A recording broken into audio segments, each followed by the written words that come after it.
Hello बच्चों, कैसे हैं? आई थिंक सभी सही होंगे। तो आज जो है हम बात कर रहे हैं मैथ, जो हमें 10th में जो मैथ है उसके इम्पोर्टेंट क्वेश्चन आज हम सभी लेके आए हैं। ये वो क्वेश्चन है जो हर साल लगभग आते ही हैं। तो अगर हम इन्हीं का अच्छे से रिवीजन कर लेते हैं तब भी हमारा जो है अच्छे से नंबर आ जाएंगे। ठीक है, तो सबसे पहला जो क्वेश्चन है उस पे हम डिस्कस करते हैं। वो हमारा क्वेश्चन है कि दो अंकों से एक बनी संख्या, दो अंकों से बनी एक संख्या एवं उसके अंकों को उलटने पर बनी संख्या का योग कितना है? 66 है। यदि संख्या के अंकों का अंतर 2 है तो वो संख्याएं कहते हैं। क्या लिखा है? दो अंकों से बनी एक संख्या, जिसके दो अंकों से बनी एक संख्या और अंकों को उलटने पर बनी संख्या का योग कितना है? 66 है। और फिर उसने कहा है कि अंकों का अंतर कितना है? 2 है। तो सबसे पहले जब भी इस टाइप का क्वेश्चन आए तो हमें संख्याएं जो हम मानेंगे वो दो अंकों की क्या होंगी, इसका हल देखते हैं। मान लेंगे, माना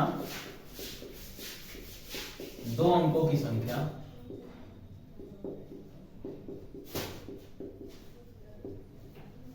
10x प्लस वाई है। 10x प्लस वाई है। इसमें देखो 10x प्लस वाई का मतलब क्या है? उसने कह दिया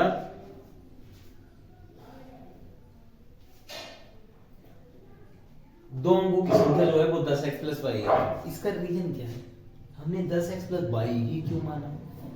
कई सवाल आपके दिमाग में उठ रहे हो कि हमने इसको 10x प्लस वाई ही क्यों माना। उसका रीजन ये है कि हमारे पास जो मान लो 10x प्लस वाई है, इसमें अगर हम x की वैल्यू 1 रख दें और y की वैल्यू भी 1 रख दें तो वैल्यू कितनी आएगी?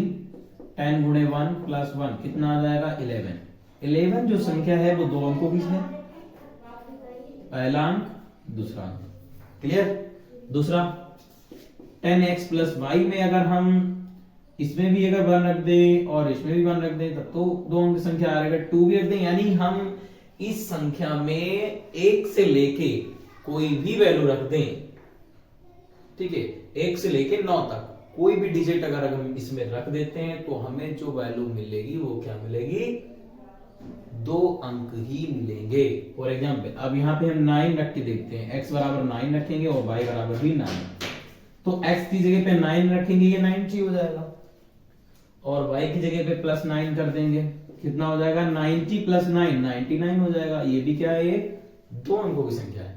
तो अब बात समझ में आए कि हमने इसको दो अंकों की संख्या ही क्यों ली है, क्योंकि इसमें कोई भी संख्या अगर हम इसमें कोई भी डिजिट रखते हैं, यानी 1 से लेके 9 तक कोई भी वैल्यू रखते हैं तो उसका जो हमें सॉल्यूशन मिलेगा, यानी जो संख्या मिलेगी वो क्या मिलेगी? दो अंकों की संख्या मिलेगी। इसीलिए हमने इसको जो है मान रखा है 10x plus Y. 10x plus Y में जो हमारा इकाई का अंक है वो क्या है? जो हमारा इकाई अंक है वो है हमारा y और दहाई अंक क्या है?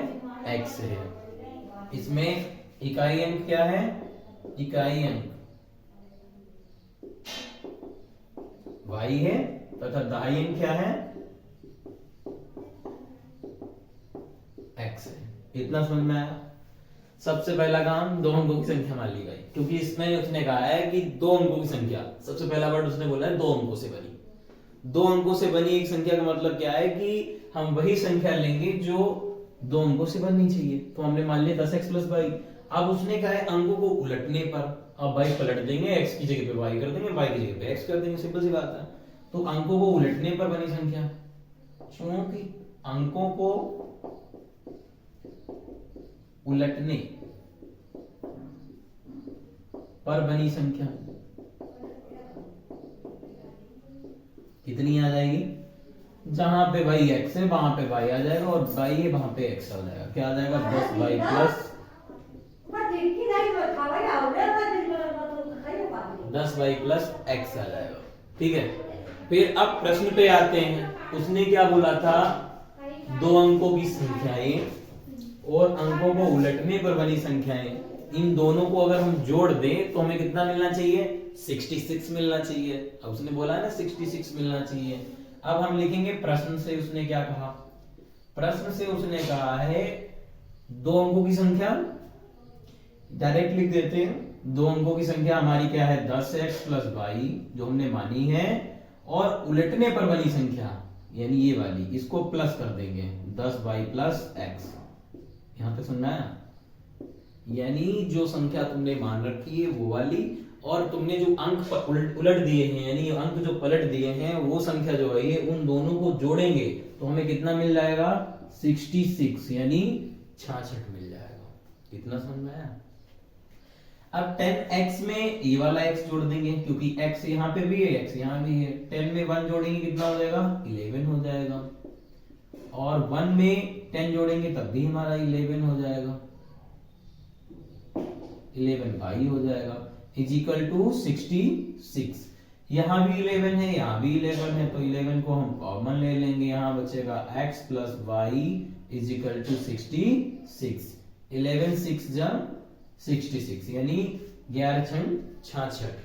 तो x प्लस वाई हमारा बराबर कितना आ गया 6। समीकरण नंबर इसको हम 1 बना लेंगे। सिंपल सी है। यहां तक समझ में आया? कोई दिक्कत? ठीक है, इसके आगे देखते हैं। फिर उसने क्या कहा था? उसने ये भी बोला था कि अंकों का अंतर, अंकों का अंतर मतलब है बड़ी से छोटी घटाएंगे। जैसे दहाई जो होता है वो इकाई से बड़ा होता है, इससे बड़ा ये है, यानी हम 10 से किसको माइनस करेंगे 1 को, तो 9 आना चाहिए। हमारा दहाई अंक क्या है x है और इकाई अंक क्या है y है। ठीक है, तो दहाई से हम किसको घटाएंगे इकाई को घटाएंगे। तो अंकों का अंतर, अंकों का अंतर देखो कितना है। अंकों का अंतर उसने क्या रखा है कि अंकों का अंतर जो है वो है 2। अंकों का अंतर 2 दे रखा है। हमारा पहला अंक दहाई वाला अंक क्या है y, नहीं दहाई वाला अंक है हमारा x और इकाई अंक है y। तो x माइनस वाई बराबर कितना है समीकरण नंबर 2। 2 समीकरण बन गई। इसके आगे अब हमें क्या करना है सबको मालूम है। समीकरण 1 और 2 दोनों को हम सॉल्व करेंगे। 3 मेथड है, वैसे तो 4 है, जनरली हम जिनका यूज करते हैं वो 3 ही मेथड है। पहला है हमारा प्रतिस्थापन विधि, दूसरा है विलोपन। इसको विलोपन या प्रतिस्थापन किसी भी विधि से सॉल्व कर लो, आंसर आ जाएगा जो सरल लगे। वैसे हम इसको विलोपन विधि से सॉल्व करेंगे। क्या लिखेंगे समीकरण 1 व 2 से। देखो इधर देखते हैं समीकरण 1 व 2 से।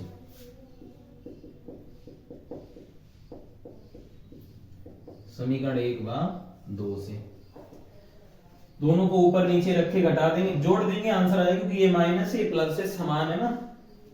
1 व 2 से तो x प्लस वाई बराबर कितना हो गया 6 और x माइनस वाई बराबर हो गया 2। जोड़ देंगे, जोड़ने पर तो y से y कट जाएगा, प्लस माइनस है x और x हो जाएगा 2x। 6 में 2 जोड़ देंगे कितना हो जाएगा 8। ठीक है, 2 से इसको हम काट देंगे, 2 4 जा 8 तो x इज इक्वल टू आ गया 4। यानी x हमारा कितना आ गया 4। x जब हमारा 4 आ गया है तो हम y की वैल्यू निकाल लेंगे। इसका वैल्यू रख देंगे समीकरण 1 में रख दो। समीकरण 1 से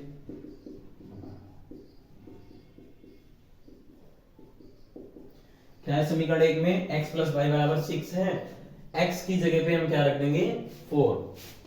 x प्लस वाई बराबर 6 तो x की वैल्यू रख दो 4 प्लस वाई बराबर 6 हो गया। तो y बराबर हो जाएगा 6 माइनस 4 यानी कितना आ गया 2। y की वैल्यू कितनी आ गई 2। अब हमने x और y दोनों वैल्यू फाइंड आउट कर ली। तो हमारी दो अंकों की संख्या क्या होगी लिख देंगे, अतः दो अंकों की संख्या, अतः दो अंकों की संख्या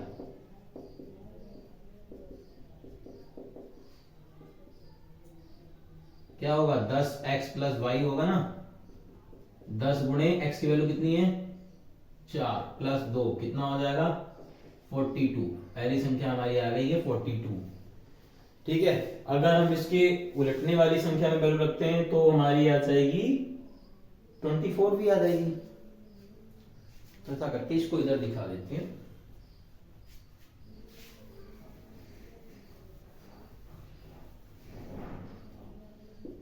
तथा 10y प्लस x में अगर वैल्यू रखो तो 10 गुणे 2 हो जाएगा, प्लस x कितना है 4 ये 20 प्लस 4 कितना हो गया 24। दो संख्याएं आई हैं हमारी, एक ये वाली आई है 42, अतः संख्याएं हैं, अतः दो अंकों की संख्याएं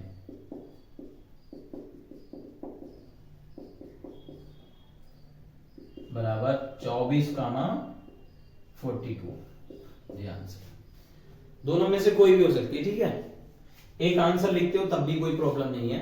अब हम नेक्स्ट क्वेश्चन पे आते हैं। दूसरा अगला क्वेश्चन है हमारा, इसका हल देखते हैं। कह रहा है कि एक भिन्न, कह रहा है एक भिन्न 1/3 हो जाती है। सभी को मालूम है भिन्न क्या होती है, जो x बटे y के रूप में होती है उसे भिन्न कहते हैं। सिंपल सी बात है। उसका ऊपर वाला हिस्सा क्या होता है, अंश होता है, नीचे वाले को हर कहते हैं, इस वाले हिस्से को अंश कहते हैं और नीचे वाले हिस्से को हर कहते हैं, ठीक है, इतना तो पता है। यानी उसने सबसे पहले बोल दिया है कि एक भिन्न 1/3 हो जाएगी अगर हम उसके, यदि हम उसके अंश में एक जोड़ देंगे। यानी जो हमारा अंश है अगर इसमें हम एक जोड़ देते हैं, पहले इसका कंसेप्ट समझ लेते हैं इस न्यूमेरिकल का, उसके बाद हम लगवाएंगे, ठीक है। सबसे पहले उसने कहा है कि हमारी भिन्न जो है वो 1/3 हो जाती है अगर हम उसके अंश में एक जोड़ दें। फिर बाद में वो फिर दूसरी बात कहता है कि यदि हम, हमारी भिन्न जो है वो 1/4 हो जाएगी यदि हम उसके हर से एक घटा दें। यानी हर से एक को अगर हम कम करेंगे तो हमारी भिन्न 1/4 हो जाएगी, अगर हम अंश में एक जोड़ देंगे तो हमारी भिन्न 1/3 हो जाएगी। तो सबसे पहले हम झंझट ही खत्म करेंगे, मान लेंगे भिन्न को ही मान लेते हैं। देखते हैं इसका हल। मान लेंगे माना भिन्न x बटे y है। क्लियर। जब हमारी भिन्न x बटे y है तो इतना तो सभी को मालूम होगा कि इसमें x जो है वो क्या है, अंश है, y क्या है, हर है, ठीक है। अंश बटे हर, चाहो तो इधर तुम देख सकते हो x बटे y, ये है अंश हमारा और ये वाला है हर, ठीक है। फिर उसने प्रश्न से क्या कहा है, प्रश्न से, प्रश्न के अकॉर्डिंग चलते हैं या प्रश्न से ही रखते हैं। उसने कहा है कि हमारी भिन्न 1/3 हो जाएगी, क्या करेंगे हम, अंश में एक जोड़ने पर, अंश में एक जोड़ने पर।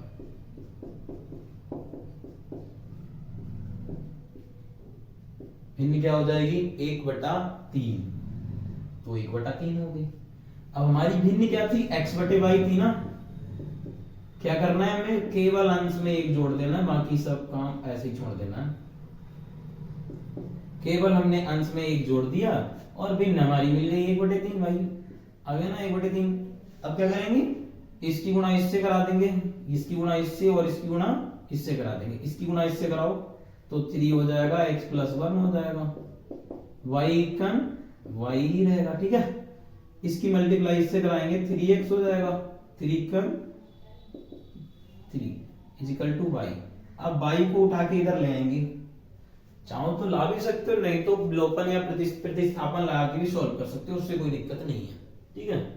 इसको हम चलो प्रतिस्थापन ही लगा देते हैं, ऐसा कोई इशू नहीं है। या करके y बराबर आ जाएगा 3x + 3, इसको हम समीकरण नंबर फर्स्ट कह देंगे, ओके। समीकरण y को इधर लिख दिया, इसको उधर लिख दिया, बाकी कुछ नहीं किया इसमें हमने। समीकरण नंबर इसको मैंने 1 बोल दिया। अब सेकेंड कंडीशन देखते हैं। चौथा सेकेंड शर्त क्या है उसकी, प्रश्न से ही है। सेकेंड शर्त कह रहा है कि एक भिन्न 1/4 हो जाएगी अगर हम उसके हर में से एक घटा दें। एक भिन्न हर से एक घटा दें, हर से एक घटाने पर। यहां तक समझ में आ रहा होगा, हमें उम्मीद है सभी से। हर से एक घटाने पर तो भिन्न हमारी क्या मिलेगी, 1/4 मिलेगी। हर क्या होता है, नीचे वाला भाग, उससे हमें एक कम कर देना है, तो यानी अंश पे कोई फर्क नहीं पड़ेगा, लेकिन हर से एक कम हो जाएगा तो 1/4 हो जाएगी हमारी भिन्न, ओके। अब इसमें भी इसकी गुणा इससे करा देंगे, इसकी गुणा इससे, कितना आ जाएगा, 4x बराबर हो जाएगा y - 1। इतना क्लियर हो, 4x बराबर हो गया y - 1। अब हम चाहें तो समीकरण 1 से y की वैल्यू यहां रख सकते हैं, रख सकते हैं ना। समीकरण 1 से वैल्यू यहां रख दो, देखेंगे समीकरण फर्स्ट से इसको समीकरण पहले हम सेकंड कहेंगे। समीकरण 1 से y का मान सेकंड में रखने पर इधर देखते हैं इसको समीकरण फर्स्ट बात सेकंड से।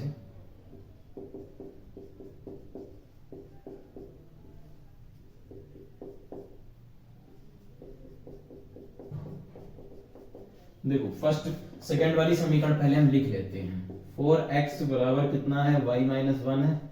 अब केवल हम फर्स्ट से y की वैल्यू उठाएंगे, ये वाली वैल्यू फर्स्ट से ये वाली वैल्यू उठाई और यहां पुट कर देंगे।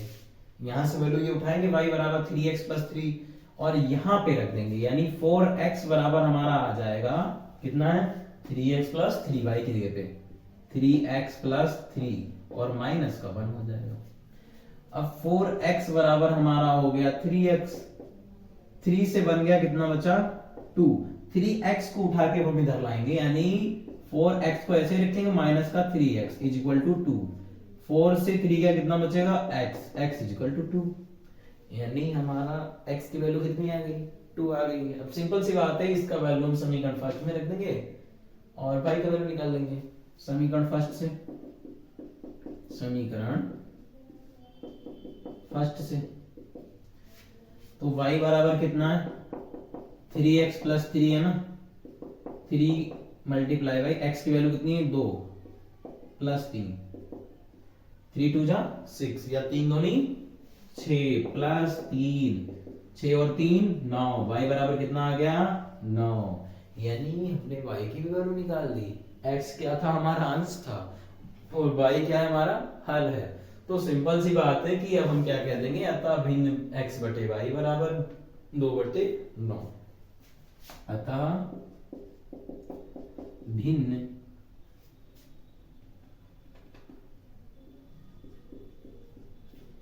x बटे वाई बराबर 2/9, यही हमारा आंसर है।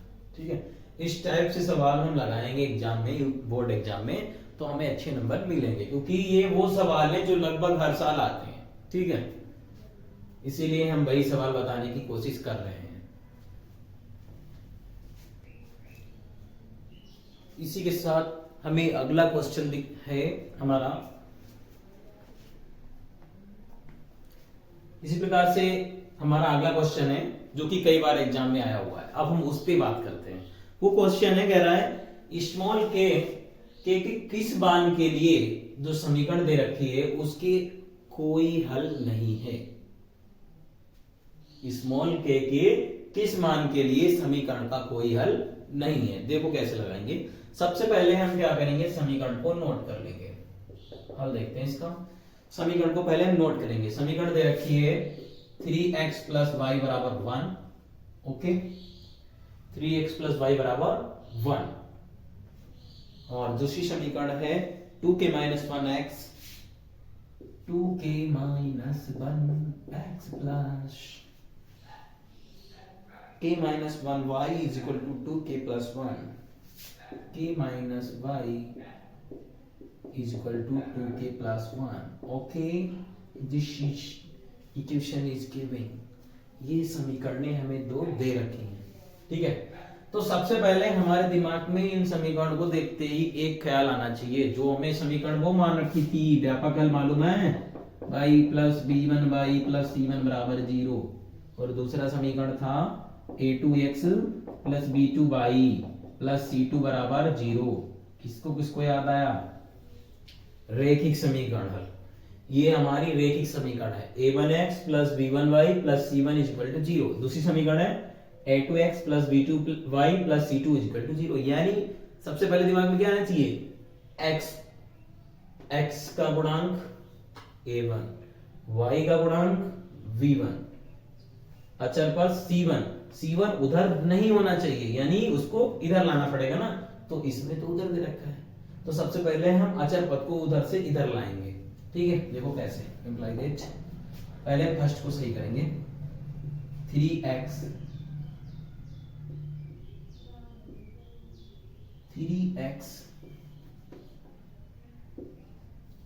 प्लस y, 1 को उठा के इधर लाएंगे, माइनस का 1 बराबर 0। समीकरण नंबर फर्स्ट। ओके, सेकेंड वाली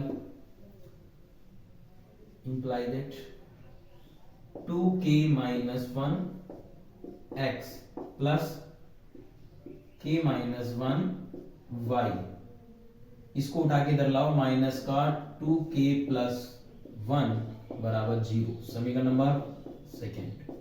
अब कुछ याद आया क्या? ये इसी रूप में तो नहीं है? इस रूप में है या नहीं है? बताओ, इससे हम तुलना भी करके दिखा देंगे। ये 4 नंबर का सवाल है, इंपोर्टेंट है, कई बार आ चुका है। ठीक है, तो सबसे पहले हम मूल समीकरण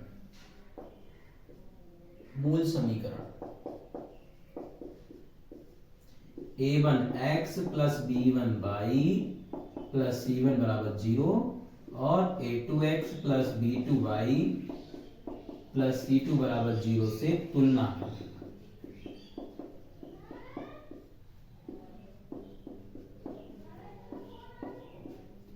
इससे भाई हम इसकी तुलना कराएंगे। तो सबसे पहले देखो x का गुणांक कितना है? यहाँ पे a1 है, यहाँ पे x का गुणांक 3 है, यानी यहाँ पे a1 बराबर 3। कितना आया? a1 बराबर 3। b1 बराबर, भाई का गुणांक पता ही नहीं है, तो जिसका गुणांक कोई नहीं होता उसका 1 होता है। जैसे x है, x को हम क्या लिख सकते हैं? 1 गुणे x। ओके, इसी प्रकार से हमने y को क्या लिखा है? 1 गुणे y लिख लेंगे। तो इस प्रकार से हम इसको y को क्या लिख देंगे? यहाँ पे y का गुणांक y1 है, b1 है, तो यहाँ पे y का गुणांक कितना हो जाएगा? उसके हिसाब से 1 हो जाएगा, यानी b1 बराबर आ गया 1। फिर उसके बाद अचर पद देखते हैं, c2 बराबर, यहाँ पे तो प्लस है लेकिन यहाँ माइनस है, तो c2 कितना आ जाएगा? माइनस का 1। ओके, नीचे वाले समीकरण से तुलना कराते हैं। a2 इज इक्वल टू कितना है? 2k माइनस 1, क्योंकि x का गुणांक 2k माइनस 1, 2k माइनस 1 कामा b2 बराबर कितना है? k माइनस 1, कितना है? k माइनस 1 कामा c2 बराबर कितना है? माइनस का, क्योंकि यहाँ पे प्लस की है, ये माइनस है, माइनस का 2k प्लस 1।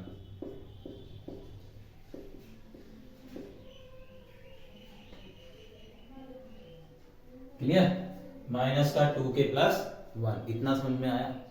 अब मेन पार्ट पे आते ही उसने क्या रखा है कि समीकरण का कोई भी हल नहीं है। समीकरण का कोई भी हल नहीं है भाई, क्यों नहीं है? सिंपल सी बात है, देखो समीकरण का हल कब नहीं होता उसके बारे में थोड़ा जानते हैं। जैसे मान लो दो रेखाएं हैं हमारे पास, मान लो दो सड़क है, एक सड़क ये है, ठीक है, दूसरी सड़क ये है। ये सड़क जो है ये मान लो दिल्ली जा रही है, ठीक है, और ये मान लो लखनऊ जा रही है। सिंपल सी बात है, ये भी सड़क दिल्ली है, दिल्ली से लखनऊ जा रही है, ये भी सड़क दिल्ली से लखनऊ जा रही है। इधर करते हैं, दिल्ली से लखनऊ जा रही है, ये भी सड़क जो है दिल्ली से लखनऊ जा रही है, ठीक है। तो दोनों सड़क जो है ऐसी हैं, वो समांतर हैं, कभी भी आपस में मिलेंगी नहीं। जब आपस में मिलेंगी नहीं तो इनका कोई भी सॉल्यूशन ही नहीं हो सकता है। सॉल्यूशन मतलब क्या है? कोई भी व्यक्ति इधर को उधर नहीं जा पाएगा। सिंपल सी बात है, इस रोड पे जाने वाला व्यक्ति इस पे नहीं आ सकता, क्योंकि जब इनका मिलाप ही नहीं होगा तो इधर का व्यक्ति इधर कैसे जाएगा? तो यानी दोनों सड़क जो है पैरेलल है, यानी एक दूसरे के समांतर है। ठीक उसी प्रकार से हमारे यहाँ पे जो है दो रेखाएं हैं, पहली वाली रेखा ये है, दूसरी वाली रेखा ये है। फॉर एग्जाम्पल अगर हम इनको ग्राफ पे लेते हैं, मान लो पहली रेखा ये जा रही है और दूसरी रेखा भी ये जा रही है, कभी भी नहीं मिलेंगी, कभी भी, नेवर, कभी भी नहीं मिलेंगे। तो इन रेखाओं के हमेशा जब दो रेखाएं समांतर होती हैं तो उस पर हम कह देते हैं समीकरण का कोई भी हल नहीं है, यानी कोई भी पॉइंट ऐसा नहीं है जहां पे इनका मिलाप हो जाए, ठीक है। तो उसके लिए कंडीशन है, वो कंडीशन लगाएंगे, फिर के का मान निकाल देंगे, सिंपल सा। देखो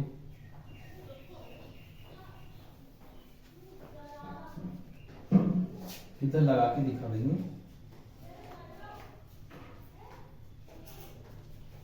चूंकि समीकरण का कोई हल नहीं है,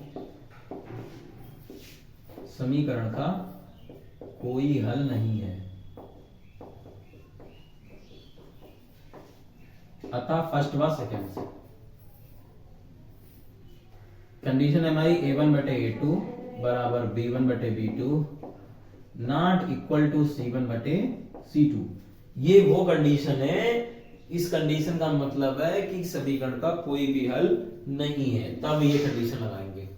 इसका मतलब है रेखाएं समांतर जा रही हैं, सबकी एक ही करके वैल्यू पुट कर दो यहां से उठा के, बस तुलना करा देंगे, आंसर सिंपल सा। a1 कितना है 3 है, a2 कितना है 2k माइनस 1,